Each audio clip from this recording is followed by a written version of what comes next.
show. It is presented by Active and is sponsored by Space Cuts. We have the owner here today, Mr. Astro. I also have another special guest for y'all today, Mr. Colden Tinsley. Today we're going to be touching on a bunch of different topics that we hope that y'all tune into, that we are really going to set in stone. We are here, once again, we're going to set it in stone. That's why I call myself Stone, to make sure that everything that I say is factual, it's stone, and it's solid. Solid stone, like the pyramids. You know what I'm saying? Exactly. You see, the pyramids are made of stone. There's more things that are made of stone too. You know what I'm saying? Like my edge up is going to be set in stone. But we're going to take off real quick, you know what I'm saying, and just going to get right into it. I'm not going to take too much of y'all time because I know a lot of y'all have different things to do. And I'm going to go straight into something that I like to call cherishing the block. And when I mean cherish the block, you have to think about the different things that we say in block, because there's a different kind of blocks, all kind of blocks, the different definition of blocks. You have, my mom used to call me a blockhead, and I never really understood why she used to call me a blockhead. Oh, you a blockhead, you a blockhead. I thought she was talking about because the shape of it. So when she called me blockhead, I used to kind of get in my feelings. Oh, I ain't got no blockhead. He got a blockhead and he got a blockhead. I don't have a blockhead. But then when she was saying blockhead, and you actually think about it, she was saying block like block, you know, like Montumbo. He blocks the shot. It's actually, I was blocking everything that she used to tell me to do. Don't do this. Don't do that. Don't do this. And I block it and I do it anyway. I was a blockhead. You understand what I'm saying? So now that I'm older, I'm realizing that I need to cherish that block. I need to cherish all the blocks that I've done, because if I would have never bumped my head and done the things that I did, I wouldn't become the man that I am today. What about you? I mean, how do you feel about that? I mean, everything I just kind of broke down just then. How do you feel about that, Cody? Bro, I don't know, man. Listen, when my mama them called me blockhead, it was just because my head shaped like that. Same here. Same here. They're ranking up. But what's up, man? Talk to me. I mean, because you gotta also, when I say cherish the block, you can also cherish the block that you're from. You know what I'm saying? You can also cherish your cell block, because it's a lot of people that done that. It's a lot of people. I was incarcerated. I'm not scared to tell anybody I was incarcerated. I was incarcerated for 6.5 years on an aggravated 10 because I was a blockhead, and I cherished everything that I learned from that cell block. It's guys in there that would never come home, ever come home for petty crimes. There's some guys in there that come home for major crimes, for rape and killing children and things like that. They come home, you know, and they don't cherish the time that they have on their block, because it gave me time to think. It gave me time to build as a man. It gave me time to realize the things that I was missing, because I used to cherish a street block, you know? yeah, same here. Yeah, you know? Same here. Growing up from, south side of Houston, our block was everything, That was around the time when DJ Screw and everybody was, popping, and the South was the shit. That's why I still rock red, because it reminds me of the struggle back on the South side. I'm from Broadway and Belford, down the street from South Park, and cherishing the block. Like, I got love for my hood. I respect it, but at the same time, it's a jungle, and I did some time behind a couple of things, a couple of mistakes I made, but as a youngster, and but thank God, I found Christ. They give you that little Bible when you get up. Yeah, that little bitty, that little bitty brown one. Yeah, it helped me though. Yeah. I opened it and it spoke to me, and ever since then, I said, man, I ran into an old school man, and I was like, man, I don't want to grow up and be him. I don't want to be 50, 60 years old, locked up. Yeah. And I was out there pushing blocks, and by blocks I mean dope blocks, not just neighborhood blocks. But yeah, I was the man for a while, not to brag or nothing, but I had to change of heart, especially when you're in there, you see people lose family members, mothers, fathers, children, and you can't do nothing about it, So now that I learned from it, I got out, and I put on for my block. I put on for my city, whether it's here, Longview, whether it's anywhere, wherever my 2 feet are, I'm going to put on for that block. So that's why I do a yearly, turkey drive, for those that are in need. Because I was one of those people that would, you know, we couldn't afford it. Yeah. You know? And if it wasn't for somebody out there in my hood doing that, you know, we wouldn't have had a Thanksgiving. Yeah, which that's gonna bring us to the next. You keep that. You keep that Thanksgiving. You keep that right there, because I'm gonna pick up right there. I want to hear what he got to say about Cherish in this block, because tell them where you from. They want to know where you from too, because I'm from the Bay Area, man. The back of the Ville, man, right beside the motherfucking railroad track. Some people don't know what the Bay is. You gotta explain it to them. East Palo Alto, California, man.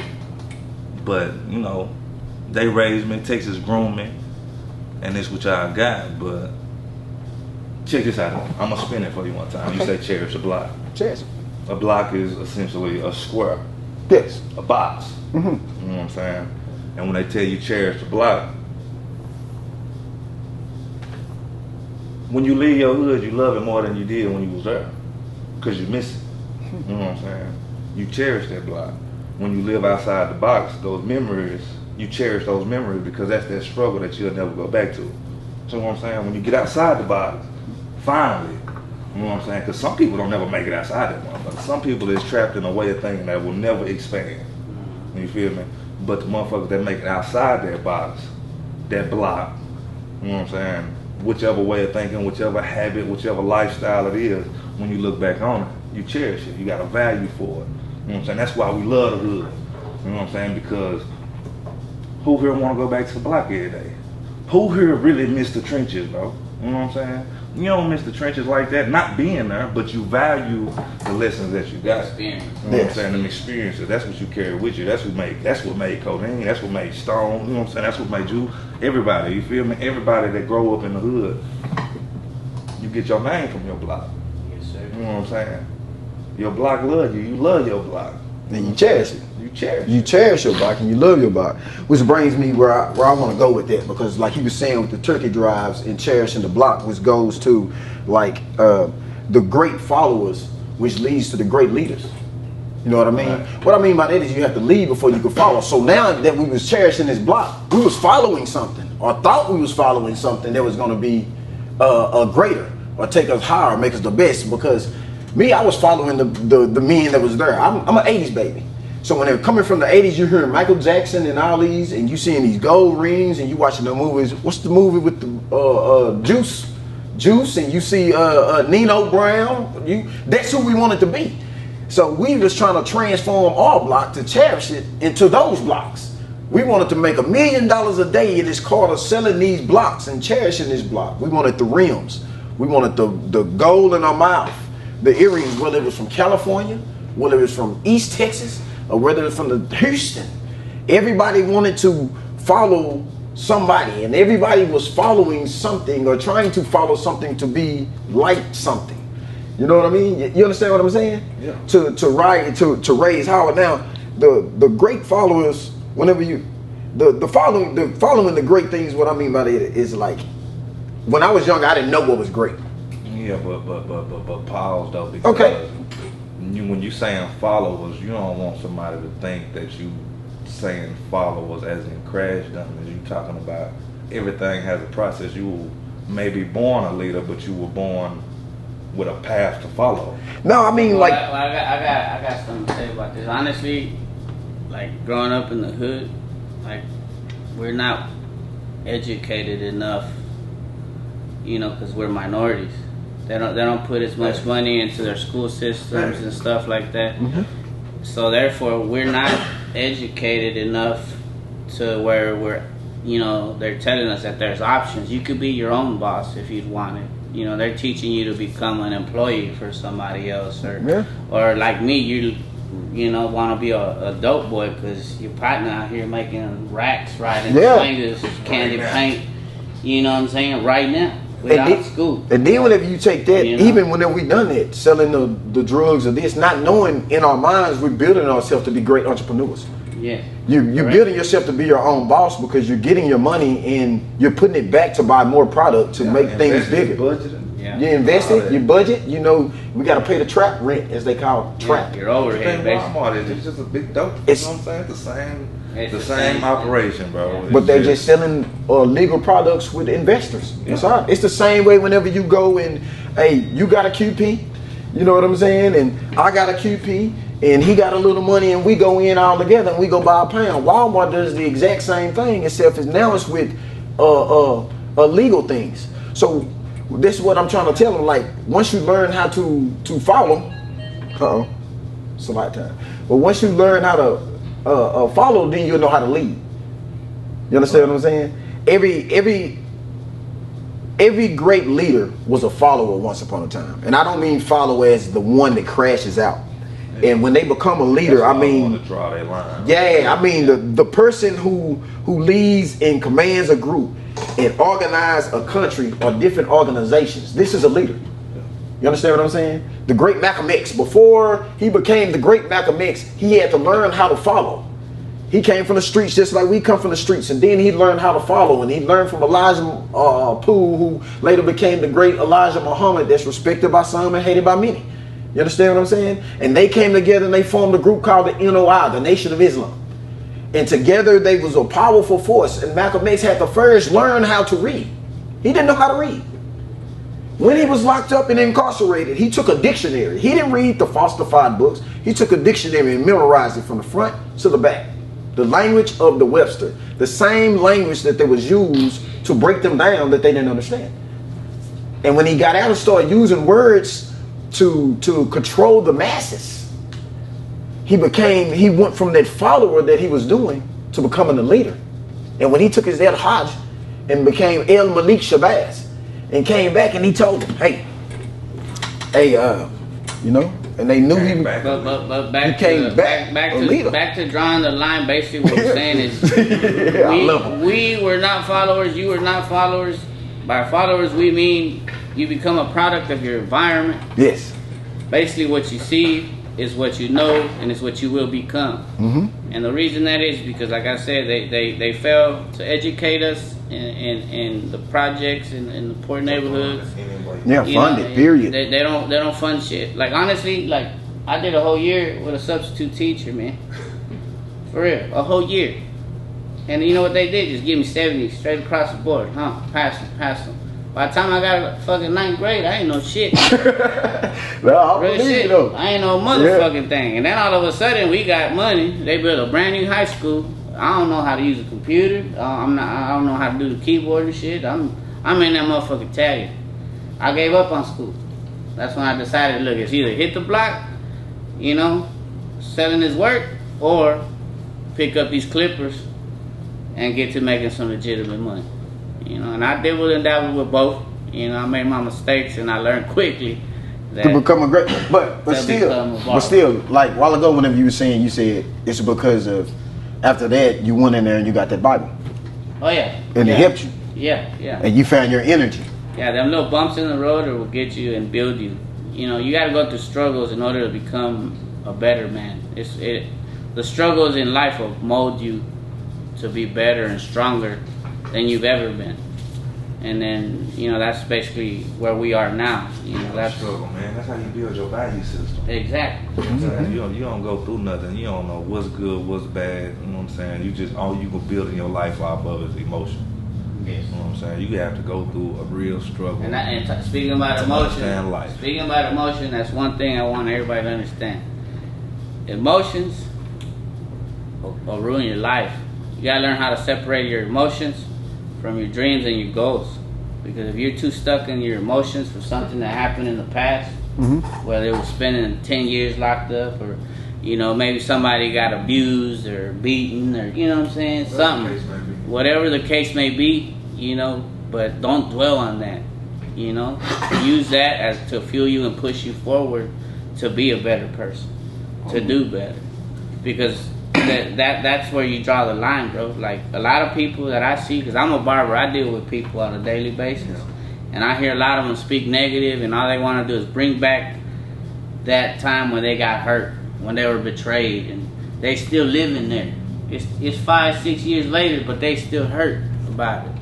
Now you gotta learn how to separate your feelings from your goals and your dreams and your ambitions, because if you stay dwelling on them feelings, like me right now, if I keep thinking about what hurt me in the past, I would not be the owner of this shop. I would not be about to open this other shop. I would not be the entrepreneur that I am today. Yeah. You know, because the pain's still there. The pain's still there. The memory's still there. But guess what? I'm looking forward, not backwards. Especially with anger. See, I learned that anger was a secondhand emotion. You have to feel some type of way to feel angry. You know what I mean? You have to feel sad before you can get angry. You got to feel stressed out before you can get angry. You have to feel some type of way to get angry. And the anger, once you get control of your anger and start humbling yourself, and once you start humbling yourself and you realize, hey man, that really don't matter, or I can move forward, and you start building strength within yourself. I ain't never thought about it like that. Yeah. But it makes sense though. Because it's is a reaction to another emotion. To another emotion. You know, most people don't get angry until they I ain't sad. never had nobody say that before. Or let's say your old lady really make you mad. The only reason you was really getting angry is because she either embarrassed you in front of somebody, or you think you finna feel hurt, or some type of way first to get angry. Or she finna leave me, I'm gonna be sad and depressed. So you get angry. You know, it is a secondhand emotion. She told you that, you know, even love to a certain extent. And they Tina Turner said that in the song. What's love but a secondhand emotion? It's a secondhand emotion. You have to feel this way first before you can love this person. Yeah. You feel what I'm saying? So anger and love is hand in hand. You know what I mean? Which brings me to where I want to be right now in this part of the show. It's more of the energy.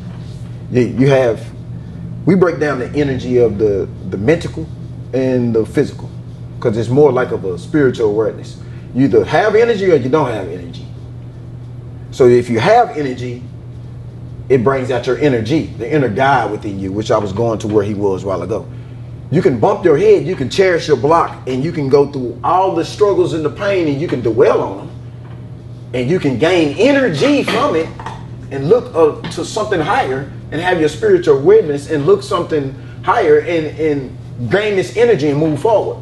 Yeah, but all they go hand in hand, because you're going to have to follow that same path to get to the energy, the inner God, the level of enlightenment to where you can look back and cherish that block. So what level of enlightenment, when were you enlightened yourself? When did you realize Who said I was enlightened? When did you realize about the energy? Because you just spoke on it and you gave a great definition. So what block did you have to go to realize? What point in your life did you realize that, hey man, I need to look to this energy? Bro, I went to prison. Prison? Which prison? Let them know a little bit about prison, because it's a bunch of people out there that haven't been to prison. And Prison ain't shit, man. Listen, prison is not a place that anybody want to go. It's built to tear you down to the lowest form possible, mentally and spiritually. Emotionally. You know what I'm saying? Emotionally, they want to take everything that they can from you and dangle it in front of you. You know what I'm saying? Which makes you a pawn on the chessboard. You know what I'm saying? You no longer have any value to the world outside. You know what I'm saying? Out of sight and out of mind. But that's what happened to me, man. Because I didn't really care to know nothing about none of this stuff we talking about. You know what I'm saying? Like, I listen to people talk, like, ain't they telling you? The storyteller. I've been around her for years. And sitting around her and the other ladies on the stool, I done learned a lot. But that was just, you know what I'm saying, like being a casualty of war. I was just standing there while they were shooting shots. You know what I'm saying? I wasn't there because I wanted to be. I was there because we was smoking weed, and you know what I'm saying? That's just where we was at the time. You feel me? But honestly, I don't feel like I'm enlightened to a point to where I can claim it. So when did you, let's just say, when did you know that you felt like there was a higher power? I was a kid. Mm-hmm. But as a kid, I went through so many different losses. Like, I lost my mama, my grandma, my sister, my aunties, my uncle, my best friend. Died right next to me. You know what I'm saying? Like, this is just, when you take them losses, you either turn your back on the universe or you accept it. You know what I'm saying? You either say, well, God don't exist, or this is God's plan.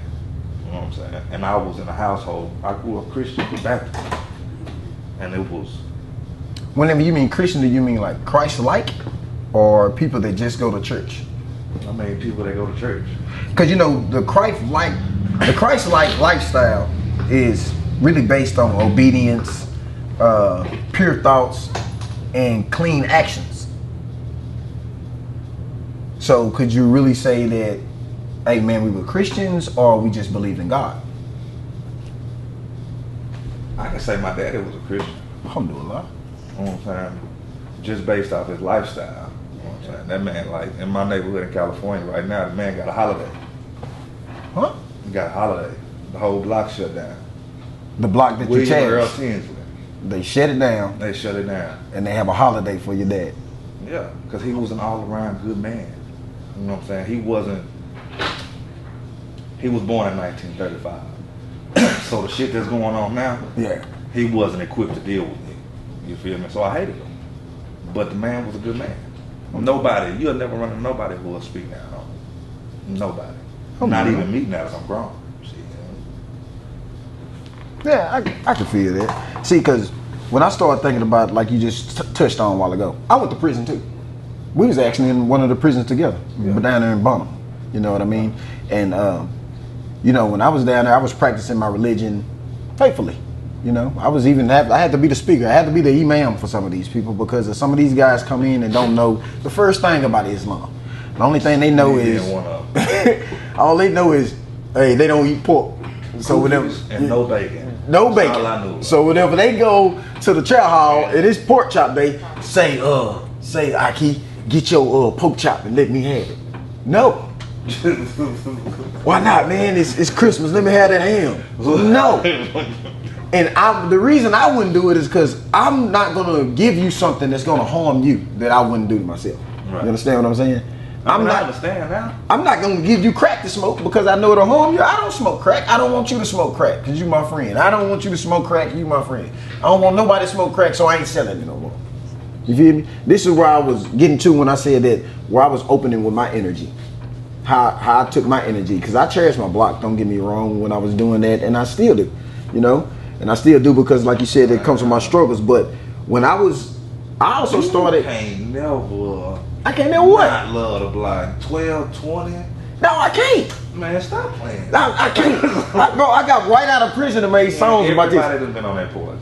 That's the thing, because if you've been on, but you know why they been on that porch and why they come over there? Because it's they feel secure and safe. You see what I mean? They feel secure and safe. We're gonna block all the negativity to come over there. If you sit over there on our block, you're gonna have fun. Ain't nobody gonna mess with you. Ain't nobody gonna mess with you. You're gonna laugh and you're gonna smile. But it wasn't always like that. Except only in DD. They gonna roast you. Yeah, but it wasn't always like that though. You know what I'm saying? Yeah, RP dog, man, because you come over there, man. We grew up like everybody else.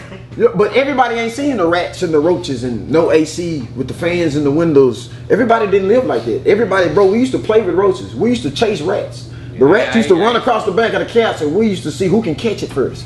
I used to watch roaches try to crawl out the bathtub, and I just We used to let it go so we catch it flicking again. them down when they come up, flick it back down. You hear me?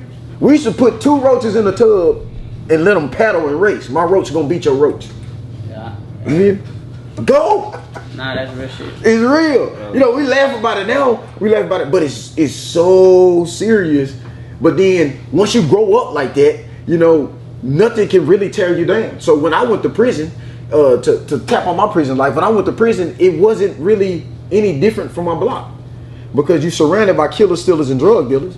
People that's lying and try to swindle you. The only thing, you surrounded by people telling you what to do. Because my mama was like one of them Africans that close the cell. Get in your cell, count time.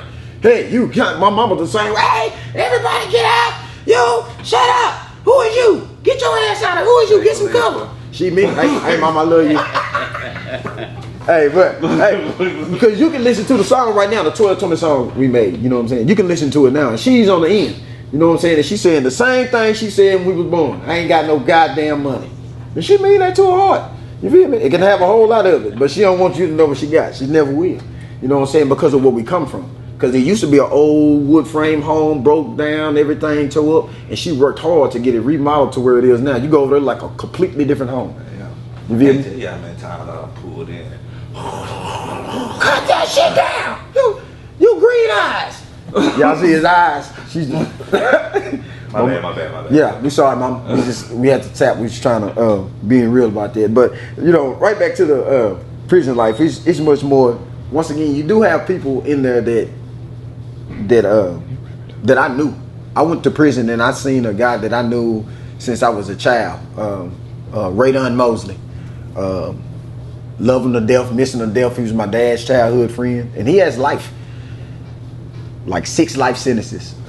You know, he killed a bunch of people down in Kilgore back in the day, in the early 90s, and he has life sentence. When he see me, he cried, and I cried, and we hugged, but you don't really know why you crying. You just like, hey man, I love you, I miss you. See, and he taught me how to cut off my emotions, because whenever you get a call that, hey man, Nicole shot herself, dang, you can't cry in there because there's no place to mourn. If somebody see you crying, they're gonna take you for soft, and you got to poke your chest out. Whenever I got a call, Big Raj died, Sandy died. I remember that. I remember, you know what I mean? Your face when you came out and told me that about Big Raj. It's like, man, Big Raj died. You want to cry, but you can't. Like, you got to stay still because of, you know, it's no offense. You had Tungo Blast against the Crips and the MS-13s and the Aryan Brotherhoods and the Aryan Circle. You have all these guys that are really segregated. They're segregated like the jungle that they call it is. When you go in the jungle, the lions are with the lions, the barrels are with the barrels, alligators with the alligators, snakes with the snakes, and that's how they are in prison. And everybody hungry. Everybody. That's the code for everybody looking for a plate. But they all got to drink out the same water hole. Chow time. And you're all controlled by the people that, most of the people that are my skin tone and my masters say they are. You controlled by a whole lot of Africans that are really, really Africans. That all they know is count time or get in line. That's real. You know what I mean? And nothing, I've been hurt a lot in my life. In you know what I'm saying? And when I went to prison and hurt hearing all this, but the most hurtful thing that you can go through in life is not losing a loved one in there. It's feeling lonely when you're in there in your cell and you don't know what's going on in the world. No mail, no nothing. It's like being dead but alive at the same time. Yeah. I can't You've been really to prison too, explain didn't you? You know, the only thing that hurt harder than a toothache to me was a set-off. Man. Say, man. For y'all who don't know what a set-off is you come up for parole. And parole is supposed to let you out. They say they give you a 10-year sentence. Your lawyer tell you while you're in the courtroom, hey man, you're only going to do 5 years and you're going to go home. Ha. So you coming up on your 4-year and 4.5 years, and now boom, it's finna be 5 years. Parole call you down there. They make you sign all these papers like you finna go home, and you happy, you crunk. Hey, you looking for halfway house. Man, you finna go home. Hey, you got your addresses. You finna go. You finna be there. This, that, and the other. Then, hey man, you get a little letter in the mail that's supposed to say parole approved, and it says set off. You have been set off for another year due to lack of time or something small, not doing DL4D something. Yeah, and it never really has what you got set out for, like why you're not going home. They just do it to crush you. And it crushes you. Yeah, it tears you apart. That's what changed me. It makes you go into ag mode. Like me, for instance, I was cool, You can even go in ag mode. I always go to ag mode. I'd lose my shit. Yeah, because you short. This is the short man thing. Yeah, a lot of people say that. I ain't gonna lie. But yeah, I went in ag mode and, go to, fucking a nigga up or just aggravated to where an altercation will break out. And in reality, it was just a cry for help. I'm trying to get the fuck out of here. No. You know what I'm saying? Yeah. Put me in a single man cell where I could really vent, mourn this shit, because this shit's hurting me.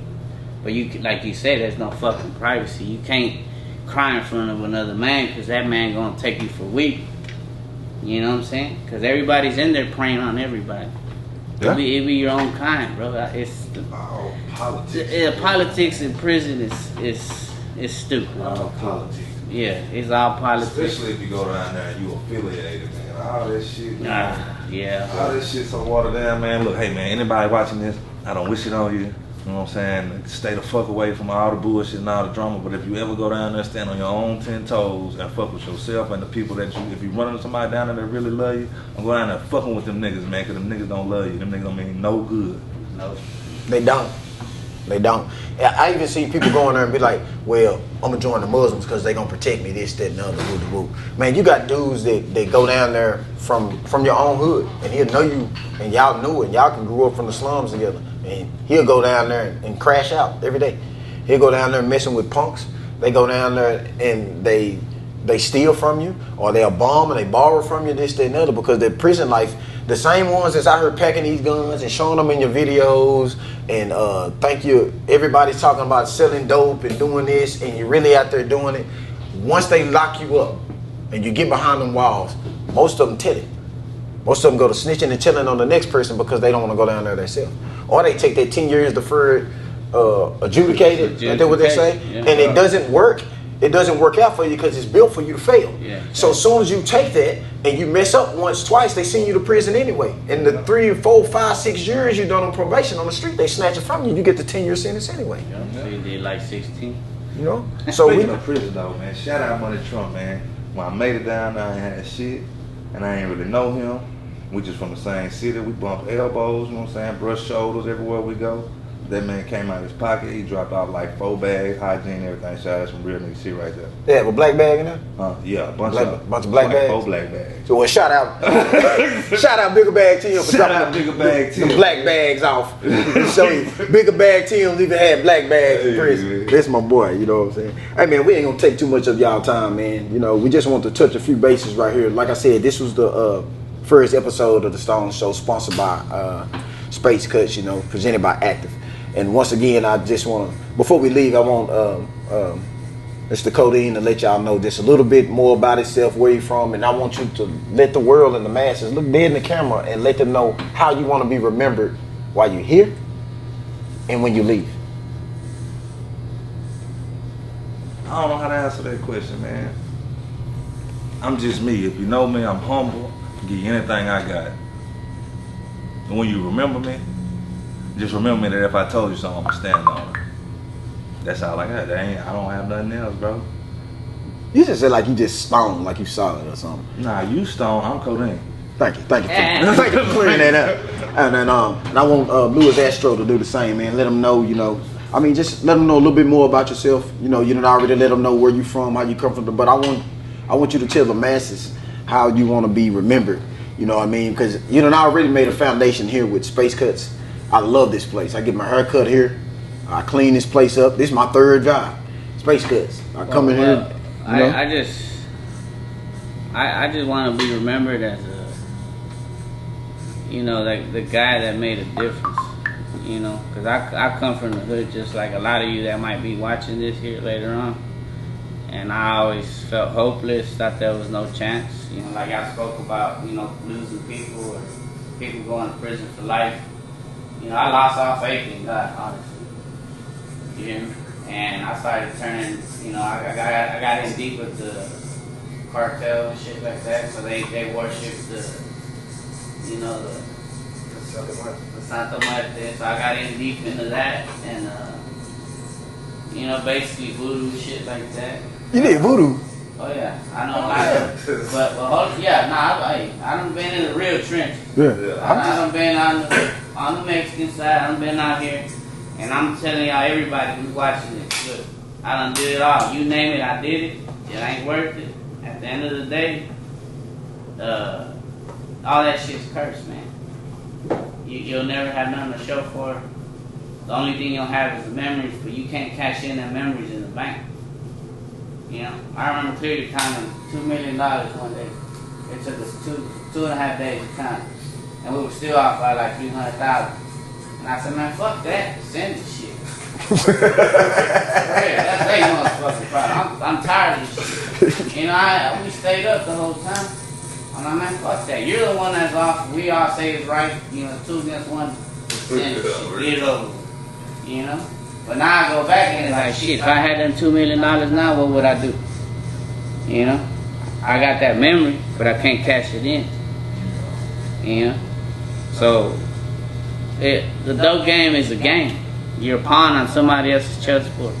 It's run by the government. I don't care what they say.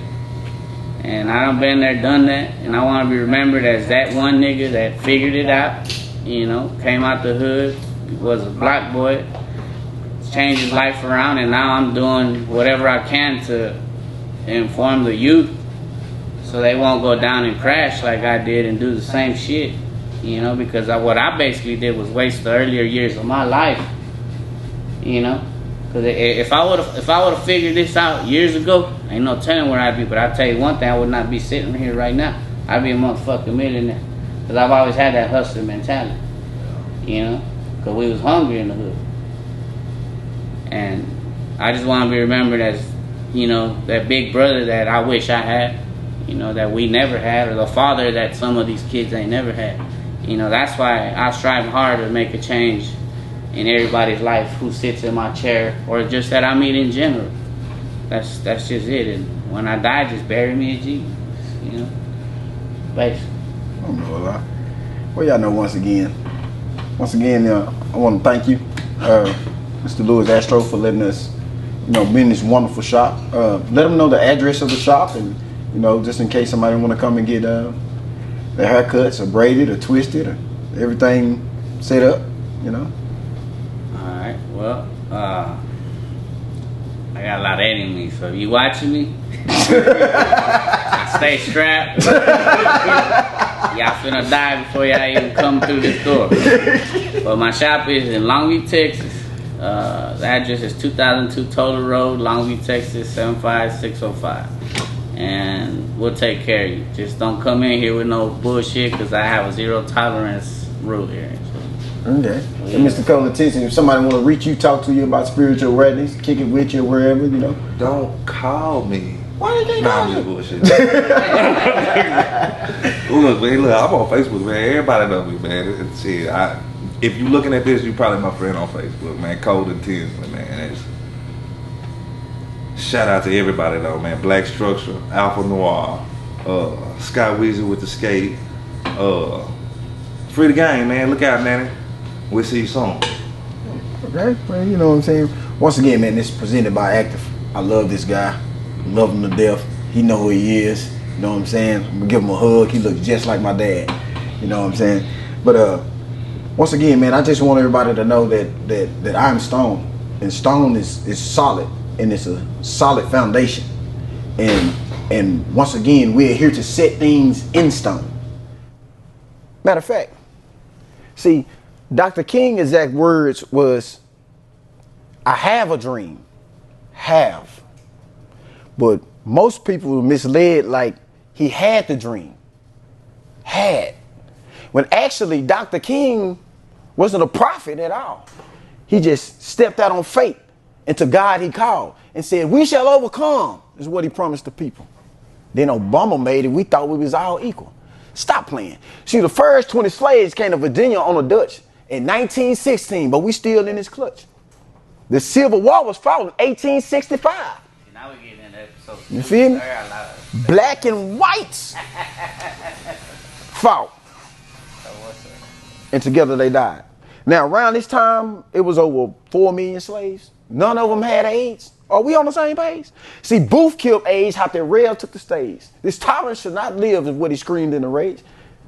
He jumped off this stage and then he left on a horse with no remorse. See, God is the best by choice.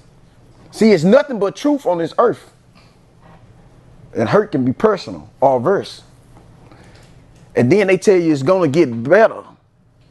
But it's later and it's still getting worse. We still in chains. Thank y'all for tuning in. We hope to see y'all in episode 2. And you know what I'm saying? Once again, Stone him!